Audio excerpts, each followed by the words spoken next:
안녕하세요. 김범수 변호사입니다. 오늘은 재판상 이혼에 대해 구체적으로 안내드리겠습니다. 재판상 이혼은 부부간 합의가 이루어지지 않을 때 법원을 통해 이혼을 성립시키는 방식입니다. 먼저 이혼 소장을 제출할 법원에 대해 헷갈리실 수 있는데요. 제출해야 할 법원은 부부의 거주지에 따라 다릅니다. 첫째 같은 가정법원 관할 구역에 거주 중일 경우 해당 가정법원에 제출합니다. 둘째 부부가 다른 구역에 거주 중일 경우 마지막으로 동거했던 주소지에 가정법원에 제출할 수 있으며 그곳에 한 명이라도 거주 중이라면 그 법원에 제출해야 합니다.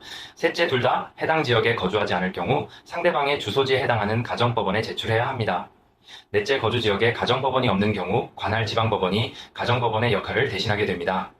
이 경우 지방법원에 소장을 제출하세요. 이혼 소장 작성 시 청구 취지에 포함될 수 있는 주요 내용은 다음과 같습니다. 첫째, 이혼 청구. 이혼을 원한다는 명확한 의사 표시가 필요합니다. 둘째, 재산 분할 청구. 혼인 기간 동안 형성된 재산을 나누는 청구입니다. 셋째, 위자료 청구. 배우자의 귀책 사유로 인해 혼인이 파탄된 경우 위자료를 청구할 수 있습니다. 넷째, 자녀 양육권 및 양육비 청구. 미성년 자녀가 있을 경우 양육권과 양육비 문제도 함께 다룹니다. 이혼 사유와 증거 준비 재판상 이혼 사유 민법에서는 재판상 이혼 사유를 다음과 같이 규정하고 있습니다. 1. 배우자의 부정행위, 외도 등의 부정한 행위가 있었을 경우. 2. 악의적 유기, 배우자가 일방적으로 다른 배우자를 버리고 떠난 경우.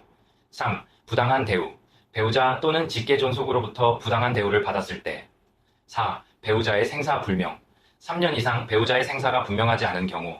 5. 기타 혼인 계속이 어려운 중대한 사유, 성격 차이, 경제적 무능력, 폭력, 알코올 중독 등 다양한 이유로 혼인 관계가 유지될 수 없을 때.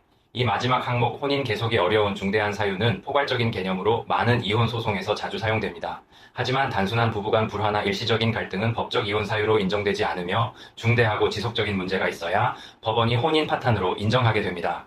이혼 사유를 증명하는 증거 준비, 이혼 사유를 법정에서 증명할 수 있도록 충분한 증거가 필요합니다. 1. 부정행위 증거, 문자 메시지, 사진 영상, 녹음 파일, 호텔 기록 등이 유용할 수 있습니다. 2. 폭력 또는 학대 증거, 의료 기록, 경찰 기록, 목격자 진술 등이 필요합니다. 3. 재산 관련 서류, 재산 분할을 위해 부동산 예금, 주식, 보험 등의 서류와 금융 자료가 준비되어야 합니다. 4. 가족관계 증명서류, 기본증명서, 가족관계증명서, 혼인관계증명서, 주민등록등본 등 공적 서류도 함께 제출해야 합니다. 재판 절차와 조정 과정, 이제 소장 접수 후 절차를 설명드리겠습니다. 1. 소장 접수, 소장이 접수되면 상대방에게 송달됩니다. 2. 재판부 기록 검토 및 변론 기일 지정, 법원이 서류를 검토한 후 변론 기일을 지정하게 됩니다.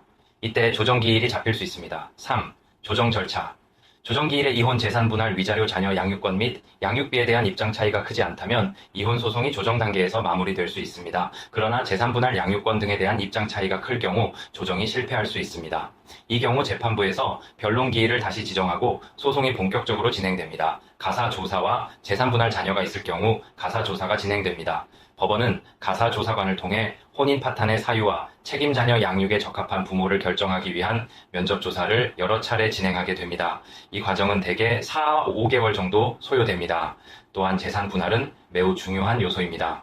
혼인 기간 동안 부부가 공동으로 형성한 재산을 나누게 됩니다. 재산 분할 비율은 혼인 기간, 각 배우자의 기여도, 자녀 유무 등을 종합적으로 고려해 결정됩니다. 혼인 기간이 10년 이상일 경우 5대5로 분할되는 경우가 많지만 이는 상황에 따라 달라질 수 있습니다.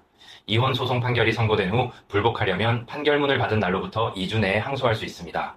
양측 모두 항소하지 않으면 판결이 확정되며 이혼이 성립됩니다. 그 후 판결문을 가지고 주민센터에 방문하여 이혼 신고를 완료하면 이혼 절차가 끝나게 됩니다.